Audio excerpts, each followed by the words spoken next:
Hello, I am C-3PO, and I believe the storyteller is ready. So, let us begin.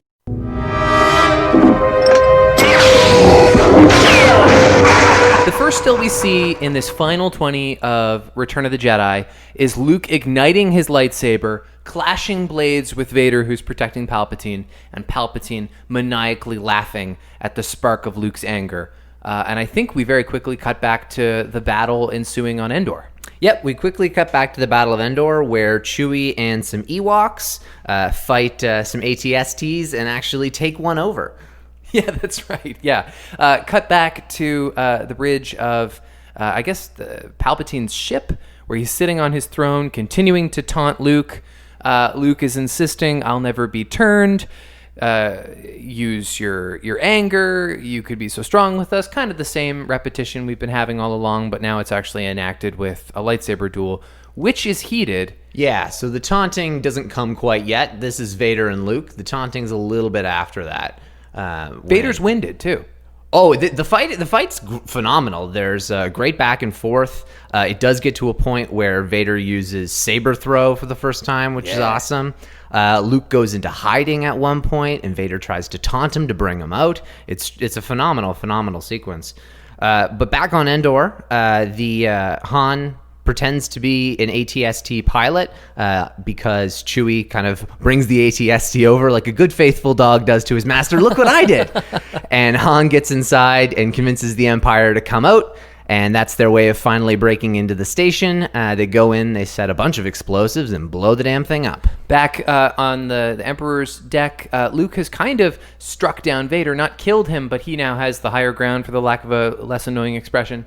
And Palpatine is urging Luke to kill Vader and take his place as his Padawan. Luke says, "No, never." And Palpatine's he says, "Okay, then you'll have to die," and the Force lightning happens. Exactly. Luke chooses the pacifist approach. He chooses not to fight after he releases a little bit of dark side and chops off his dad's mechanical hand.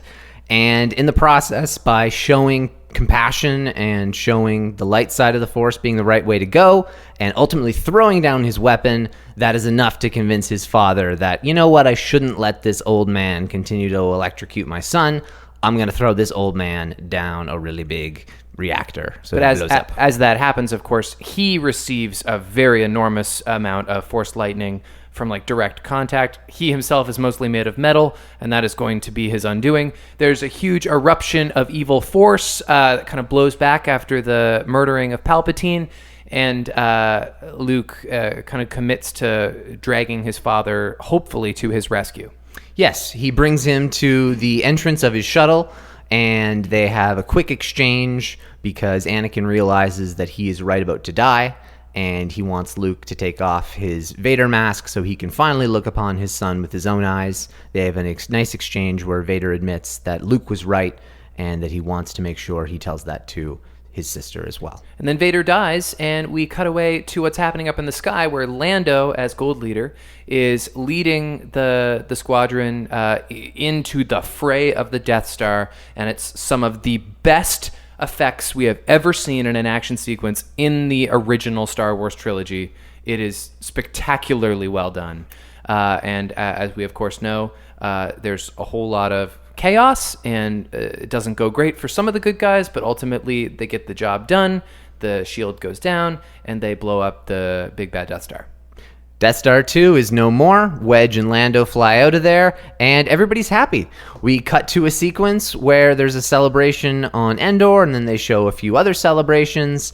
We see that... right before this, Han and Leia have a small exchange where Leia finally tells the truth about Luke being her brother. We'll get into that. And Han sees he's finally got his window. And then, of course, we see this big celebration at the end.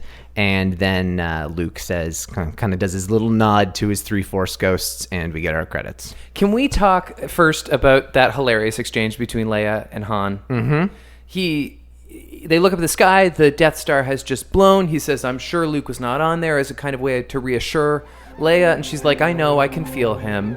And then he says, "You love him, don't you?" Yes. Yes, which is very coy and annoying. Yeah, that's not a nice thing to say to a guy who you've been very... Well, actually, you know what? She hasn't.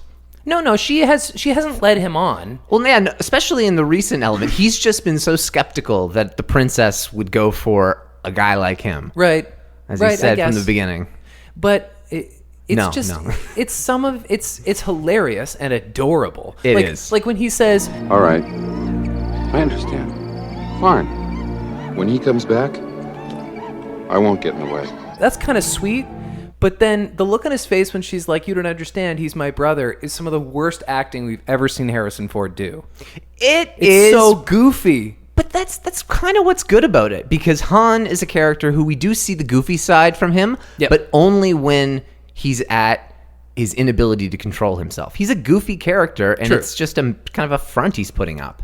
So a lot of the time when shit's going wrong, Han's goofy just by accident. And here's an instance where he's just kind of shocked and flabbergasted. So he's got nothing really to, it's almost like his happy dance with a smirk almost. But he's yet another person who for some reason doesn't have any follow-up questions upon learning that Luke and Leia are brothers and sisters. No, that's true. He's kind of flabbergasted the way other people are, but he doesn't say, like, what do you mean, like, literally brothers and sisters? Because that would be your first instinct. You'd be like, yeah, I know he seems like a brother to you. No, he's literally my brother. Well, hang on, lady. This opens up a lot of questions. Like, so you're telling me when the kid said we're going to rescue a princess, he was going to rescue his sister all along. Yeah. And that he's just been, you guys have been met. Like, Han would think that it was all a sick joke that they've been doing to him this entire time. I have reason to believe the entire Star Wars story is a sick joke against the Solos. This was very tough on Han. It really is. But then again, things go pretty well for the next 25 years. Well, while we're on the subject of Solo, and this is a little bit all over the map, but one of the things that kind of sparks Luke's rage when he's convening with the bad guys, in one of Palpatine's torments is, if you cannot be turned, then perhaps your sister will be. Actually, I think That's Vader a Vader says taunt, that. Yeah, you have a twin sister. If you cannot be turned, then perhaps she can be. And he's like, no! And we get one of our great Star Wars no's. Yeah. Never, I think he screams. It is never. Same amount of drama. Same melodrama as a no. Well, it's such an Anakin moment.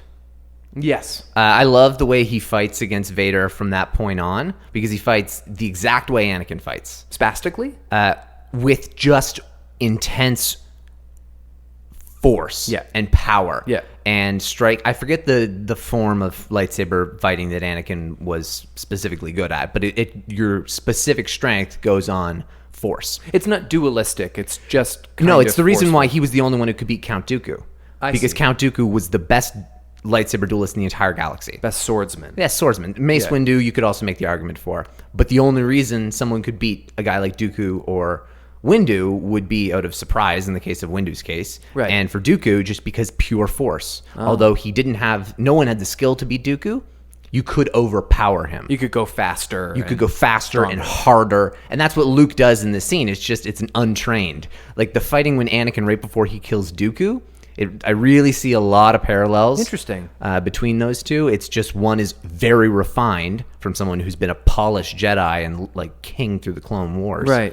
And then someone who's really has minimal lightsaber training, but still does pretty well and ends up actually taking down the guy with all the training. So here's a parallel I found in reference to Solo. He says, if you cannot be turned, then perhaps your sister can be. Luke freaks out. And of course, we know Leia isn't turned to the dark side at any point in her life, but her son is. Mm-hmm. And so, like, that is, in fact, where the dark side picks back up in the Skywalker lineage. Yeah. Now, obviously, I love the story of these current... the movies that we're getting now from Disney, the sequel trilogy, for the lack of a better phrase. Mm-hmm.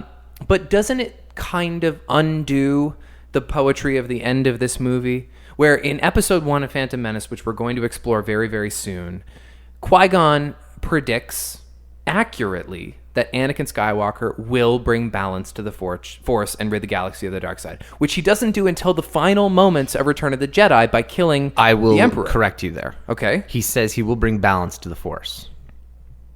By bringing the Jedi back? He said that's the argument. Bringing balance to the Force, what does that mean? But what was the imbalance in the Force in the times in the Old Republic? Like there was people everywhere. Well, that's the argument is how do you interpret the prophecy? And that's the whole point with Star Wars on these prophecies. They're supposed to be misinterpreted. The characters aren't supposed to know them.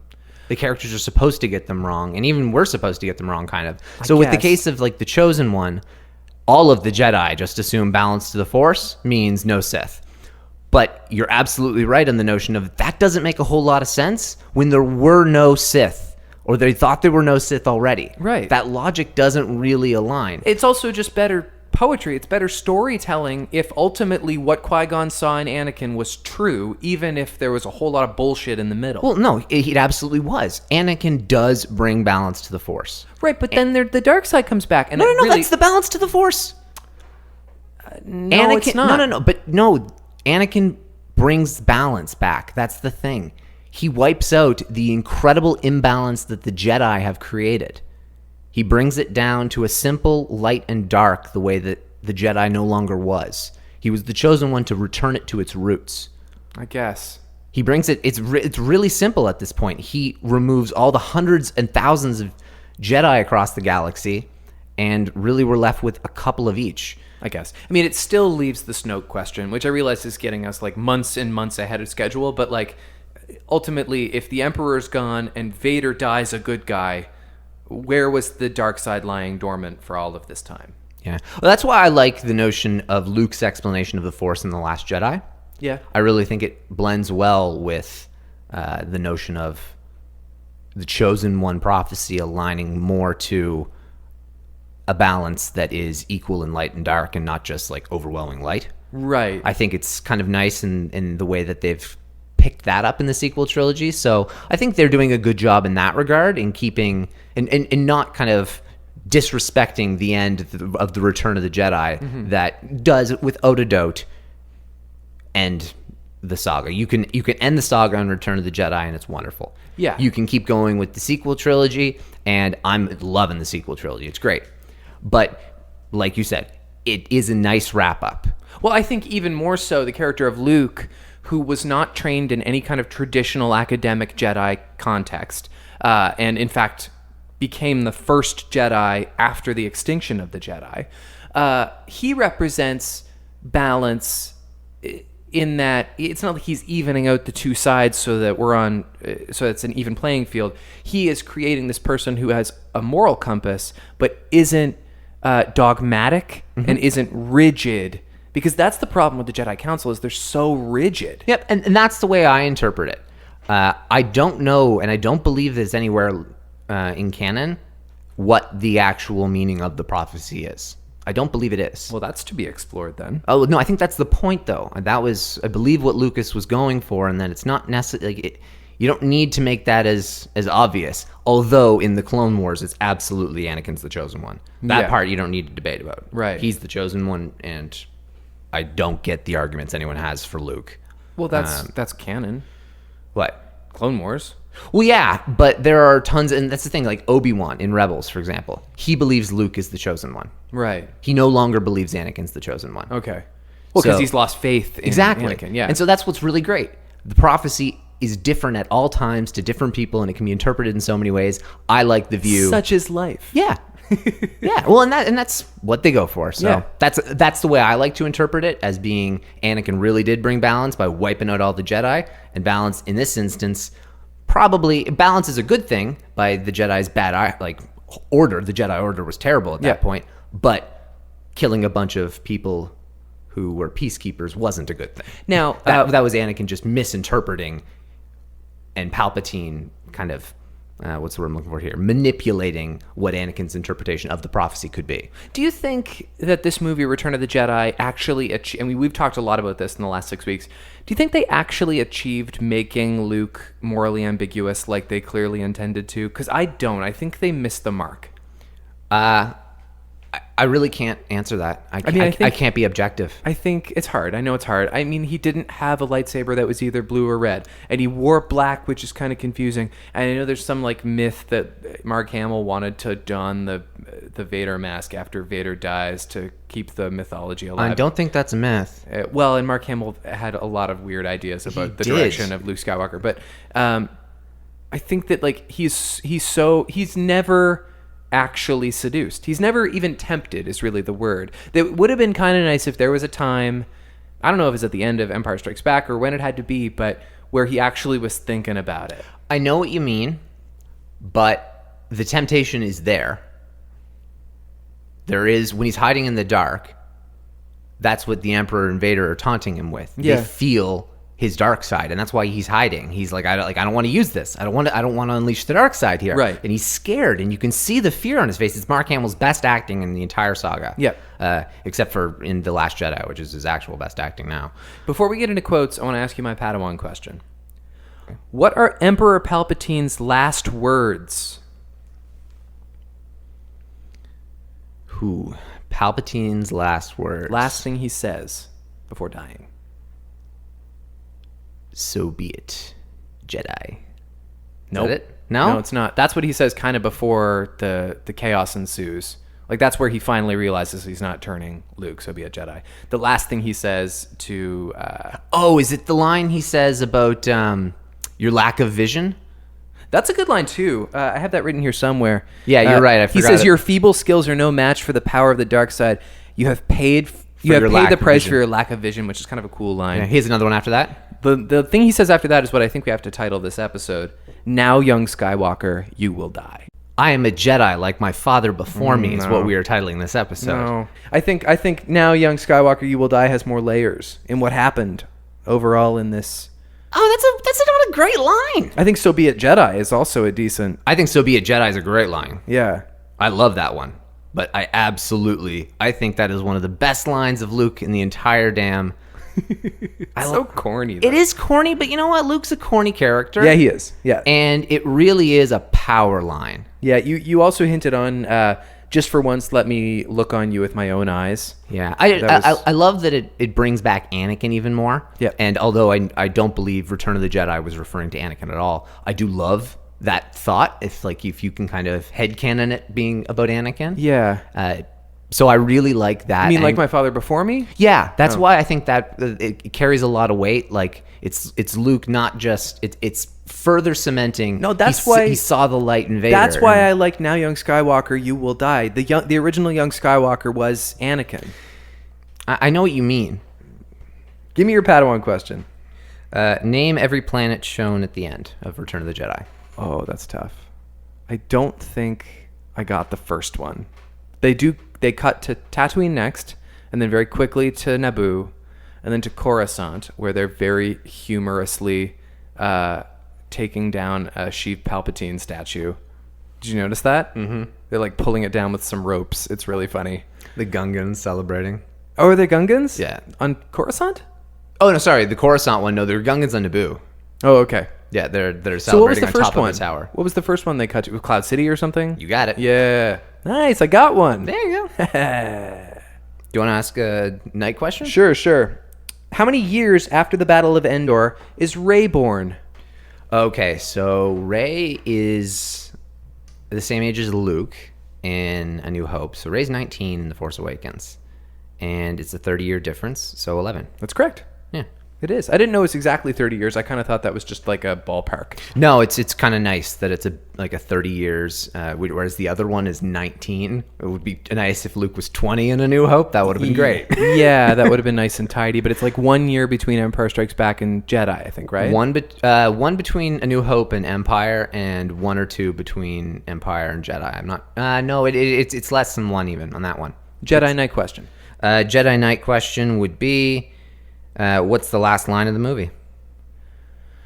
I'm inclined to think it's Leia's brother line. Mm-hmm. It's not like that he's my brother. Yeah, it is. That's so funny. It's the last line in all of Star Wars. Yeah, I was really struggling to come up with trivia questions. It's kind of tough. I found I could come up with a bunch of like super easy ones. Yeah. But yeah. I thought and we've said a lot about how the Ewoks, they're fine, but they shouldn't be so strong. Yeah. When they released those 2 big logs that swung counter into either side of that AT-ST and it blew up, I actually thought that was dope and I bought it. I thought that was pretty impressive too. However, I don't know if I've noticed the George of the Jungle scream ever before. Yeah. But when the 2 Ewoks, that was bad. Yeah.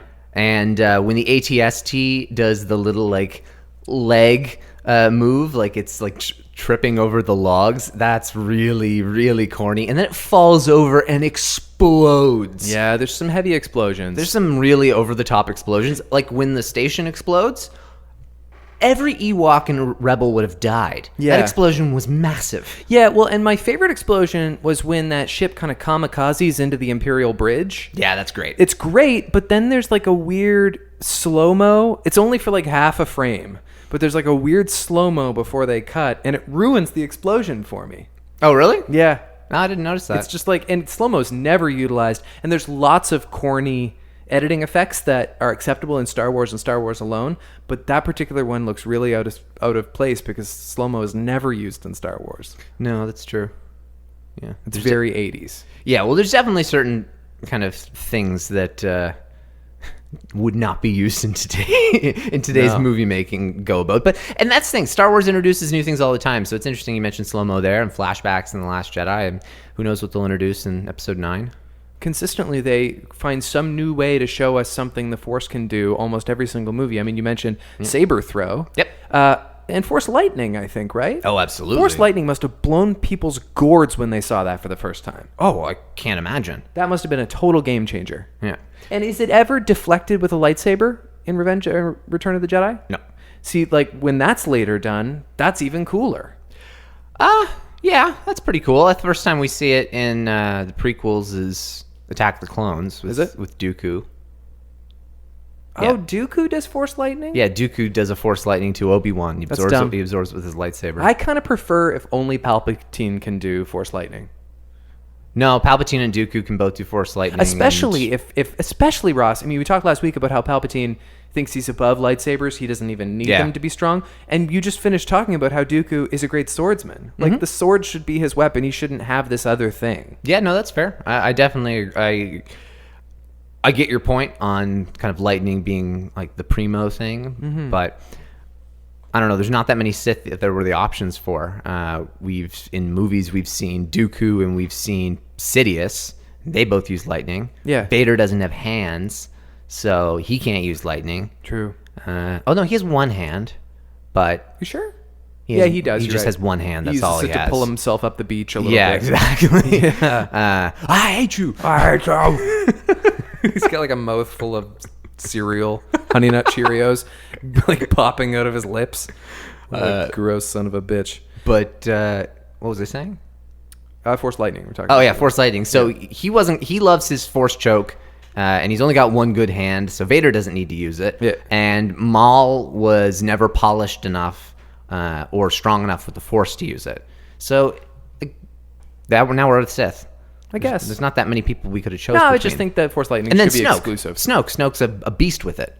Yeah, he is. Yeah, That's right. Oh, I forgot about that. yeah.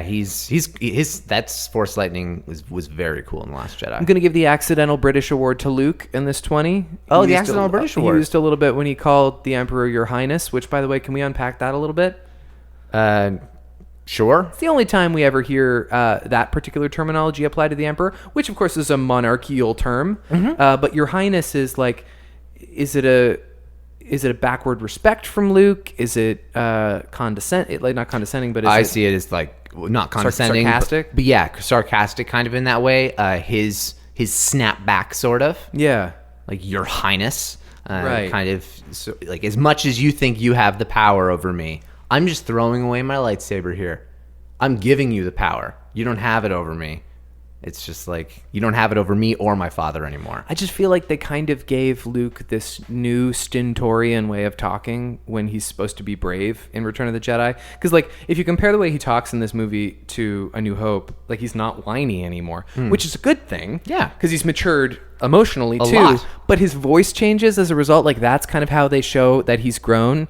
He, like, speaks in fuller sentences and more slowly and measured. And it's just, I don't think he'd verbally mature that way. Well, that's kind of something I get. Okay. And I think that makes a little bit of sense in that they're trying to make him more like Alec Guinness, showing that someone would be more in tune with themselves, calm, able to, like, almost someone who meditates clearly, someone who's more one with the Force. Yeah. And his ability to kind of speak without really a care, I kind of attribute it to that. Okay. So That's why I like it. I do like Luke in this bit. As someone who criticizes Luke a lot, I'm a fan of Luke in this scene for obvious reasons. The moment where he is being blasted with Force lightning, and you mentioned in your recap how Vader kind of comes to realize that this is wrong, and he has to do something about this. He doesn't like seeing his son in anguish. I don't know who to credit with this, the creator of the most extraordinary costume in film history, the actor in the costume who can't be seen. I know what you're going to say. But they somehow conveyed tremendous empathy on Darth Vader, even though he has a literally stone face. I know. I really think that's... I don't know how they did it. Is it a camera angle, maybe? No, I think it's David Prowse. Yeah? No, Shoulders? To be honest, I think it's an example of why he doesn't get enough recognition. Yeah. He's a phenomenal actor for what he brought to the presence of Darth Vader Which is physically. everything. Yeah, well, not everything. James Earl Jones with the voice No, you're right. was you're a right. lot. But it means a lot. Absolutely.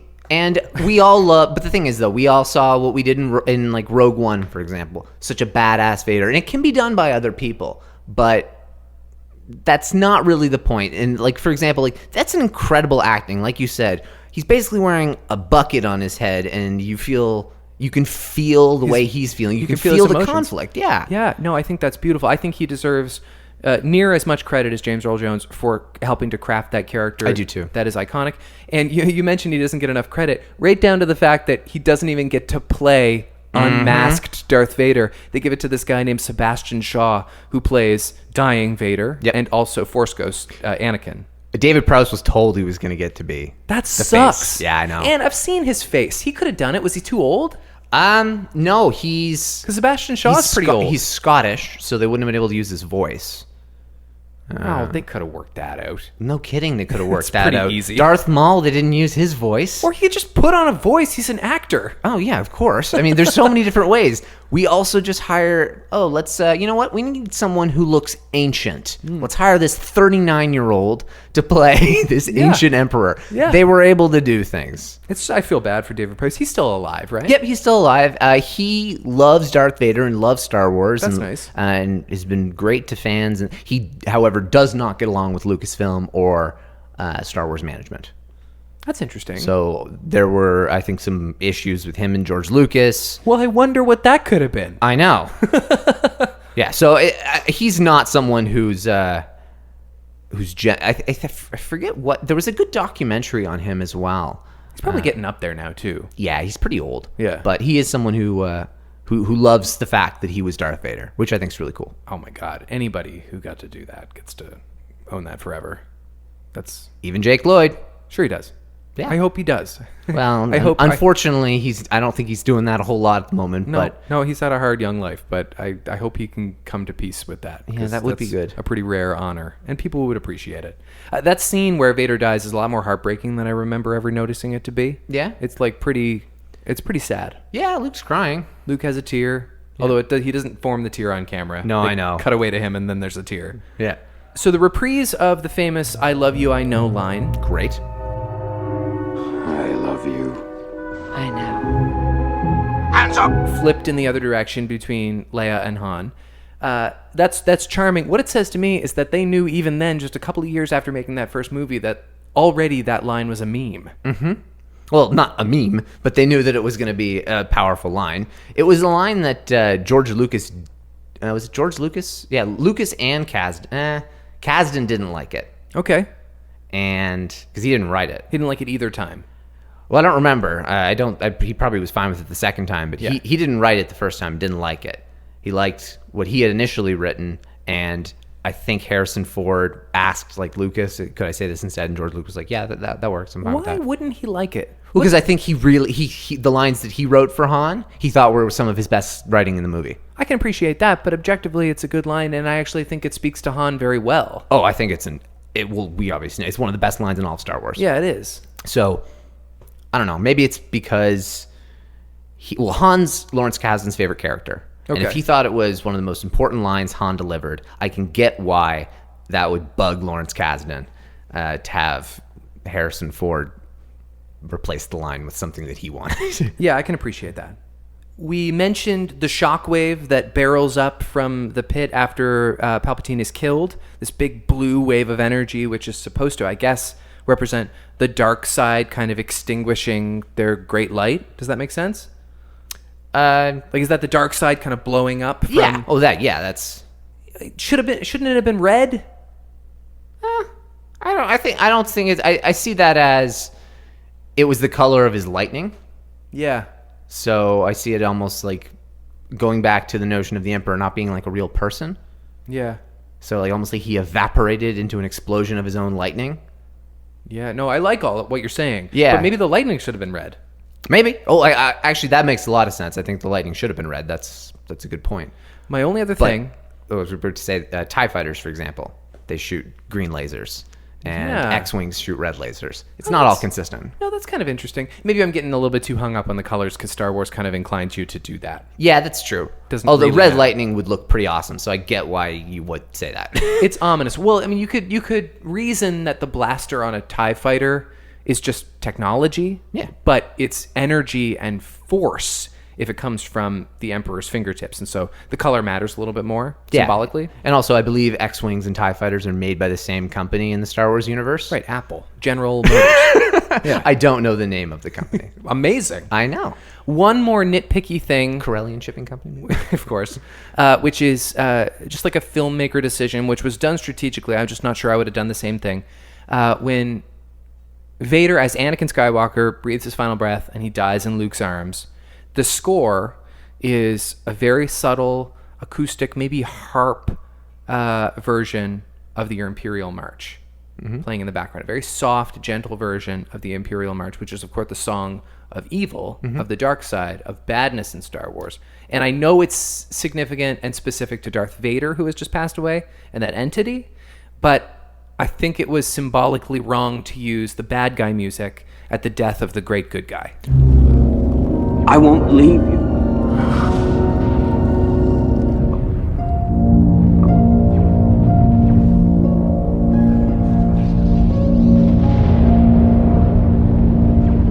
I completely agree. I don't pick up on the music kind of the same way. That's something where I'll notice if I'm looking for it. Like if I go in, maybe like the first time like the last time I watched the Last Jedi, for example, I paid more attention to the music than I had any of the other previous viewings, just because I wanted to kind of see where the songs that I love are coming back up and things like that. So that's something I didn't even notice that, but I completely agree with you. That should not have been the song choice at all. And it's much sweeter than we've ever heard the Imperial March. Like it's wistful. It's not menacing like that song is supposed to be, but it still feels thematically wrong to use that song.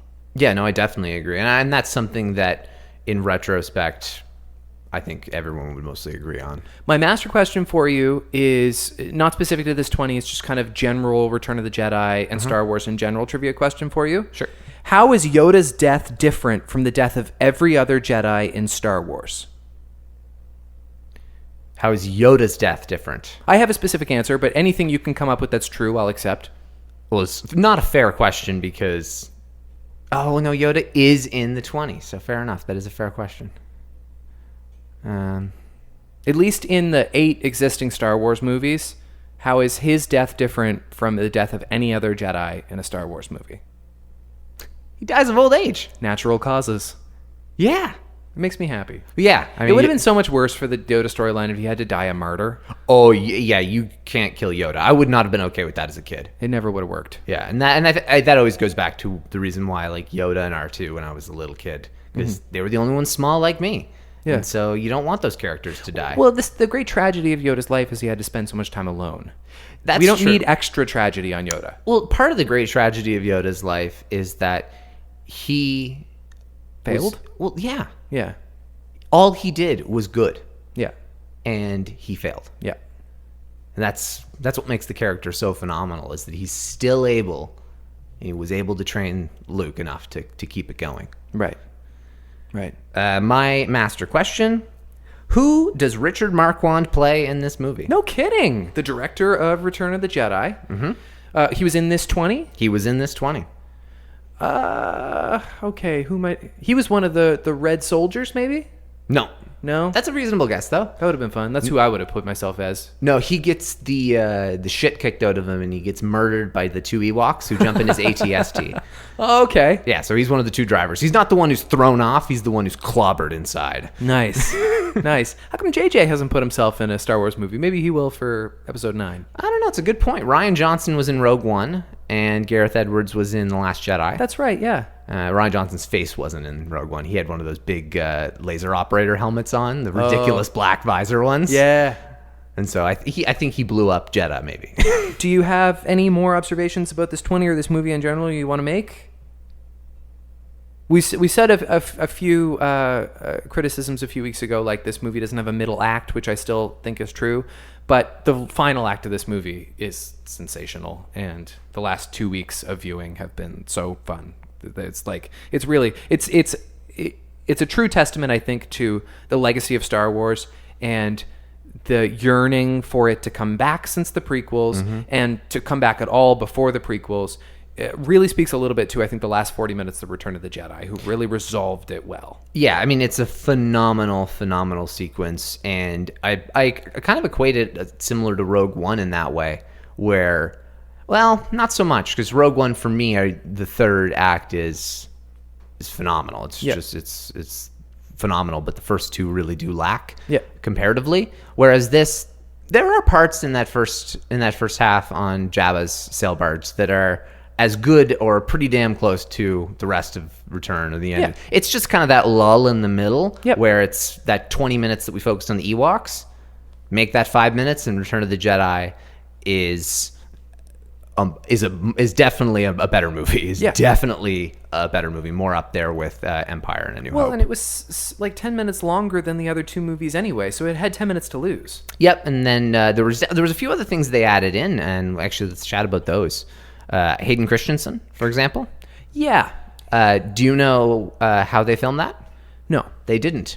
Okay, they took him from something else? They took his test footage and they superimposed his face on Sebastian Shaw's body. Oh, that's weird. Hayden Christensen was so confused when he first saw it, and he asked George Lucas, "Why didn't you just get me to film Yeah. it?" Because he would have, Right, obviously. I'm on your payroll. It doesn't make any sense. And it's Lucas just trying for people to not know what he's doing. Yeah.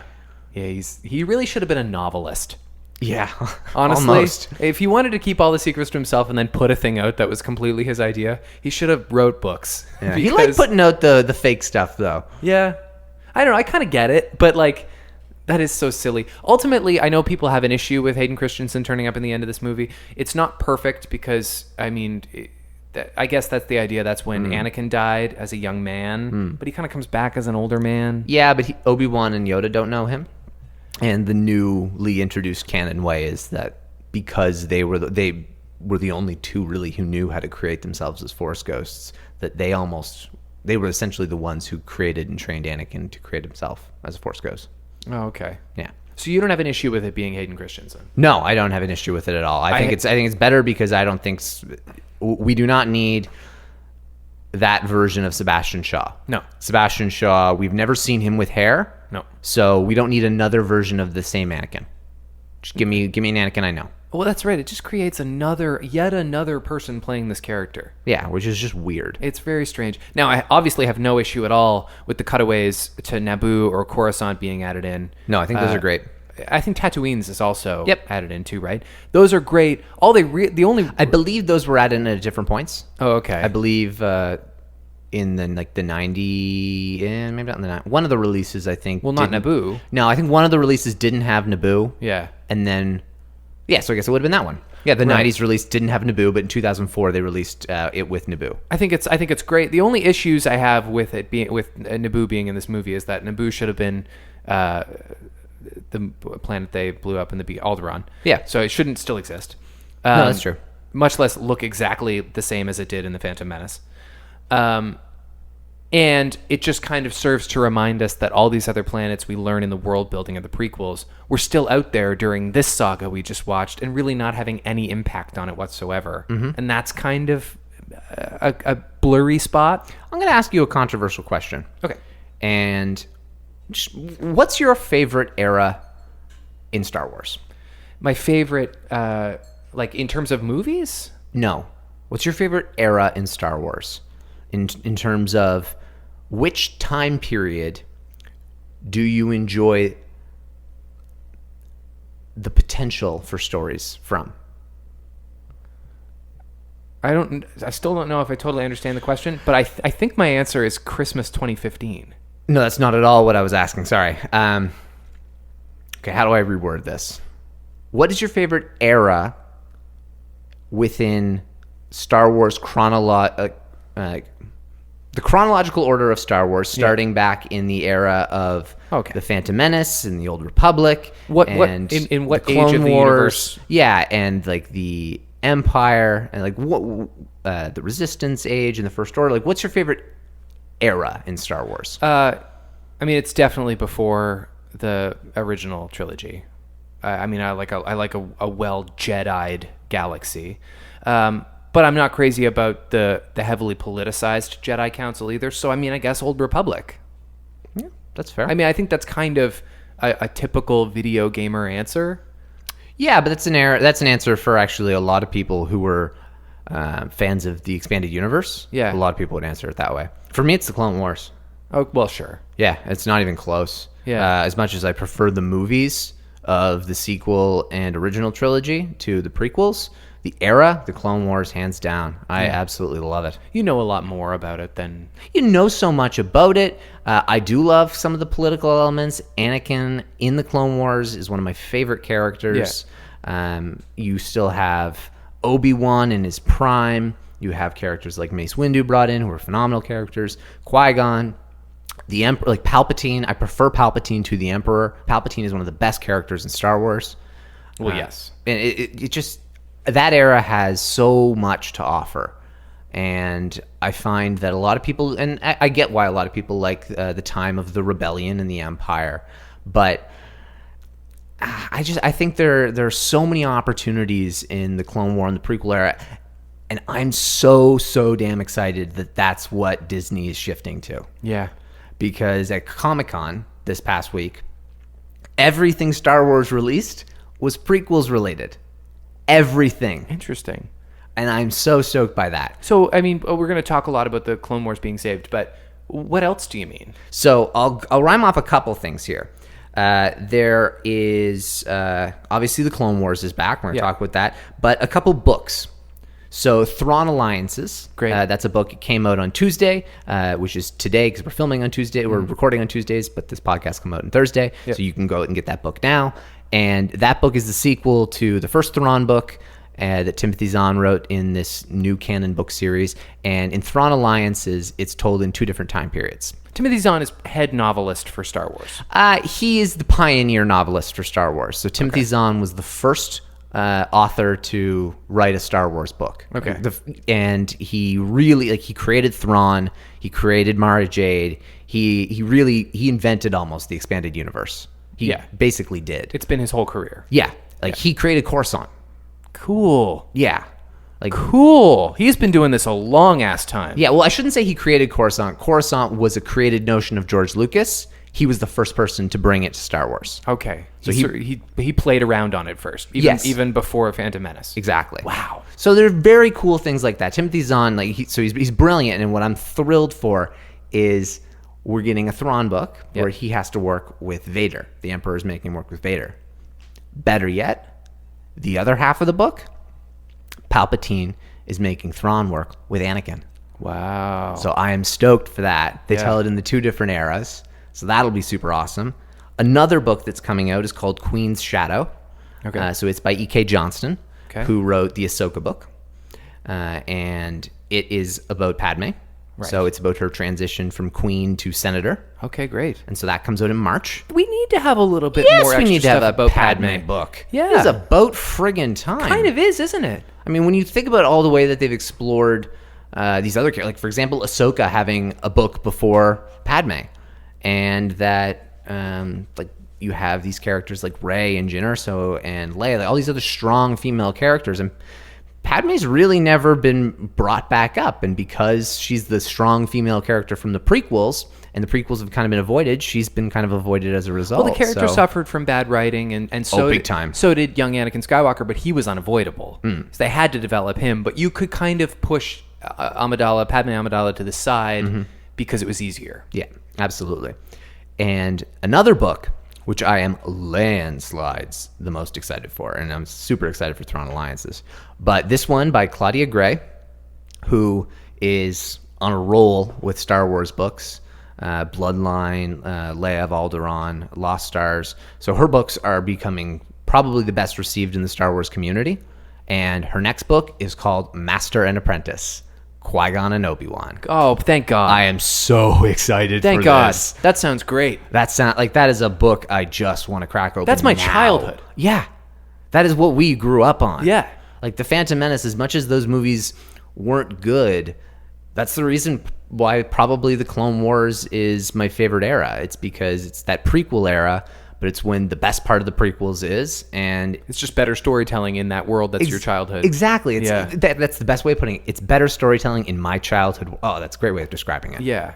Yeah. Yeah. Well, that's great. I would be curious to read that. When does that come out? That one comes out in February. Okay, not for a while. Yeah. So I've definitely got a long list of books I've got to get through. Yeah, you got a lot of reading to do. Yeah, I've got to get caught up on that, but I'm excited. So it was poor timing for us, but we put the podcast out, or we were about to put the podcast out, and they announced the salvation of the Clone Wars. So let me see if I have this right, because of course you're very learned in it.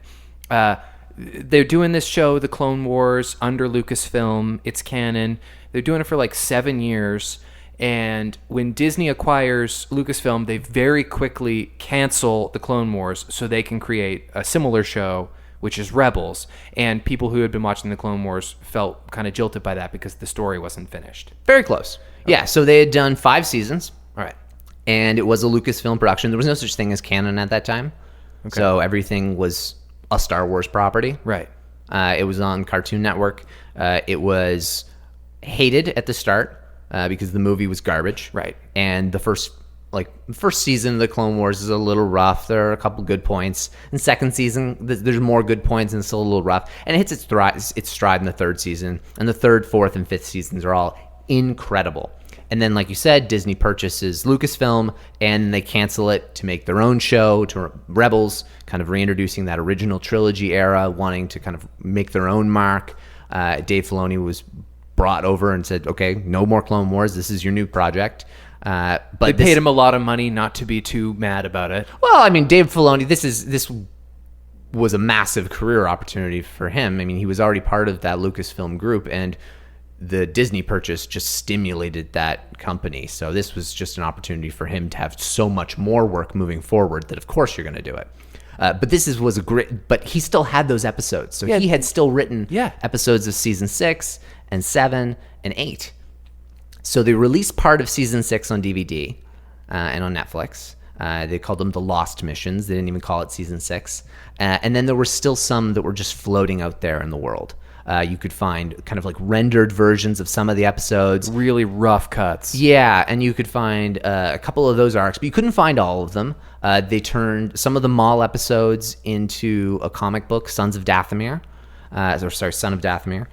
And that book, that comic book, that did well, but I don't think they'll necessarily be bringing that storyline back. Because what they're bringing back is 12 episodes. Right. So we're going to get 12 episodes. They kind of consolidated those last 2 seasons into 12 tight, sick episodes. Exactly. So Dark Disciple was going to be an 8-episode arc. Made a novel out of it. Phenomenal novel. It's my favorite Star Wars novel I've read thus far. Okay. They won't be giving us those 8 episodes. 3 or 4 episodes for Son of Dathomir. They won't be giving us that. So there's a couple ones that they won't do. We'll very likely see Boba Fett getting his traditional armor. We may see the potential death of a favorite character in Clone Wars. Ooh.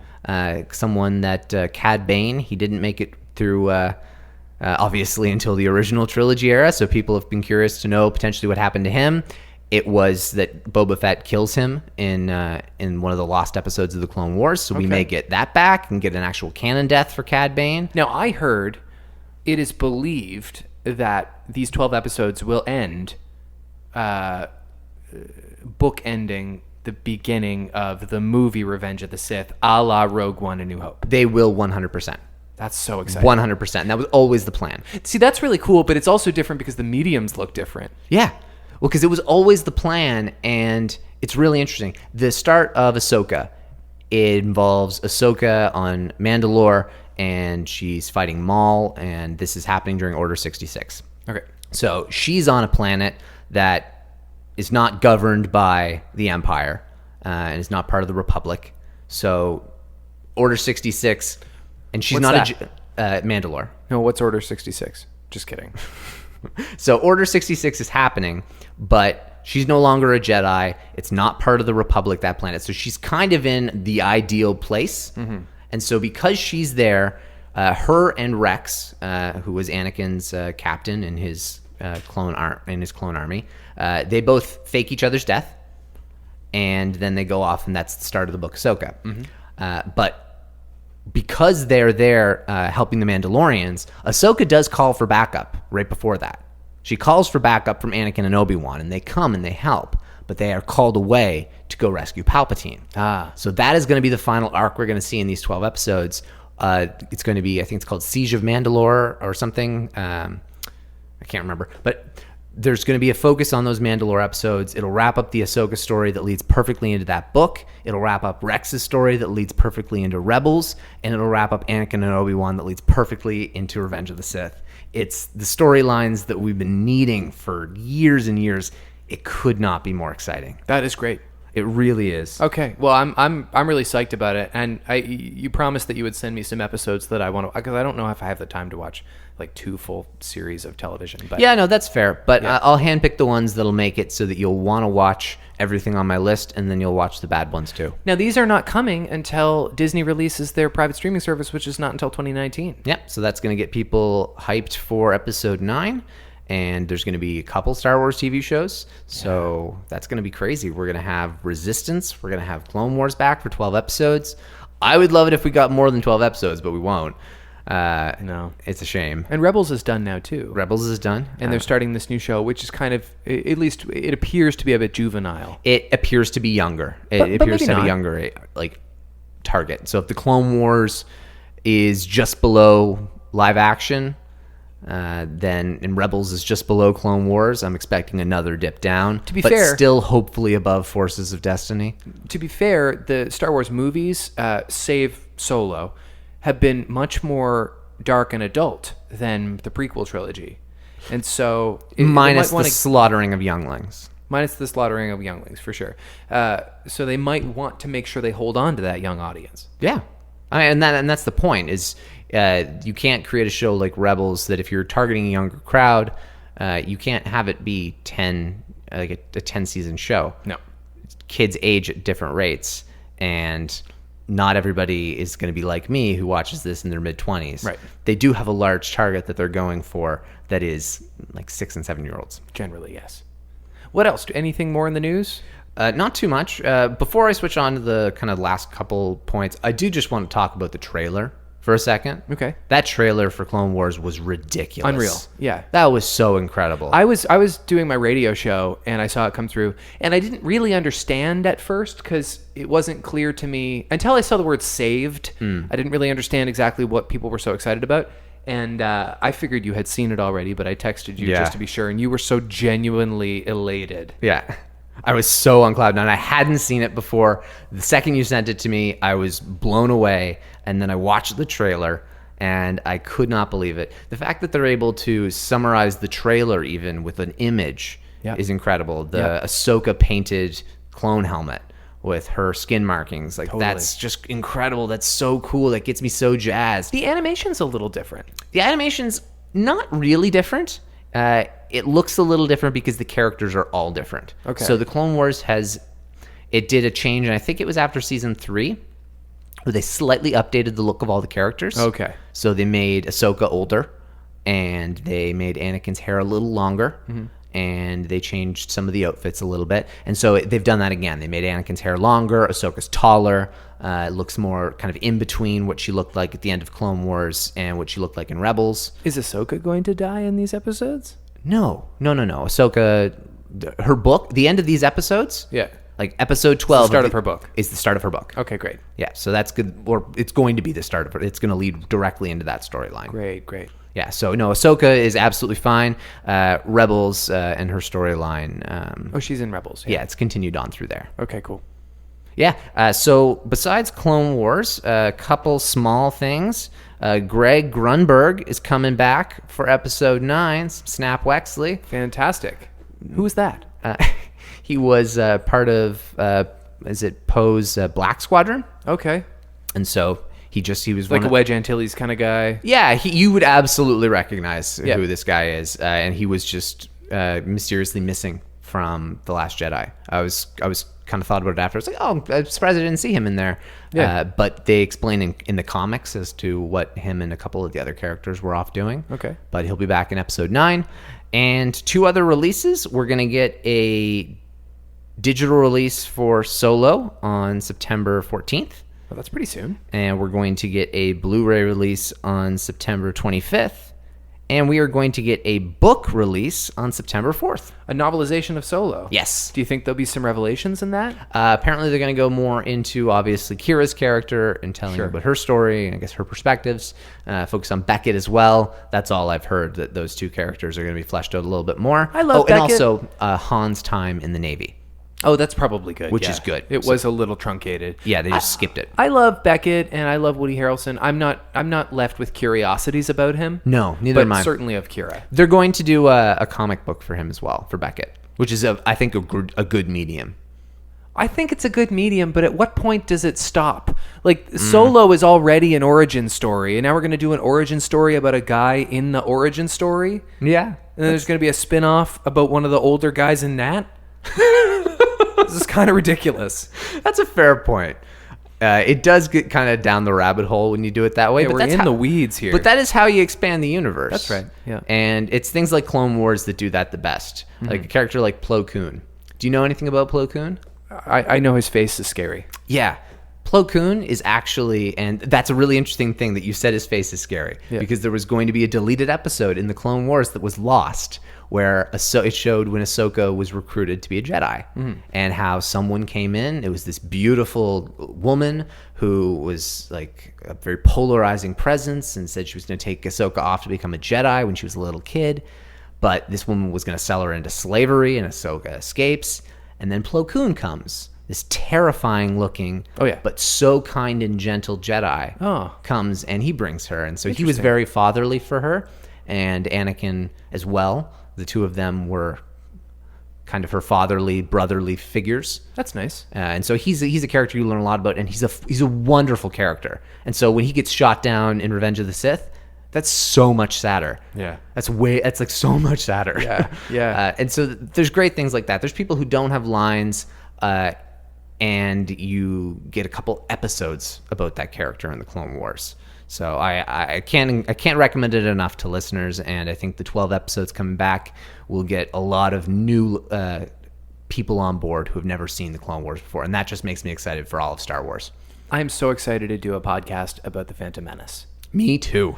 Okay, coming to a smartphone near you in the next several weeks. Next week is hiatus week because we take a break between seasons of the podcast. We might take 2 weeks just because I'm moving and we'll be in a new studio, but that also might not be necessary. Yeah, we'll wait and see. So just keep your eye on your feed and it'll come along. That'll be the first 20 minutes of Star Wars Episode 1, The Phantom Menace.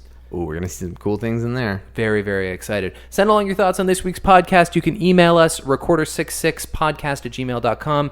Tweet us, recorder66 on Twitter, and give us a rate and review on the old iTunes. And in the meantime, and until we speak again, May the Force be with you.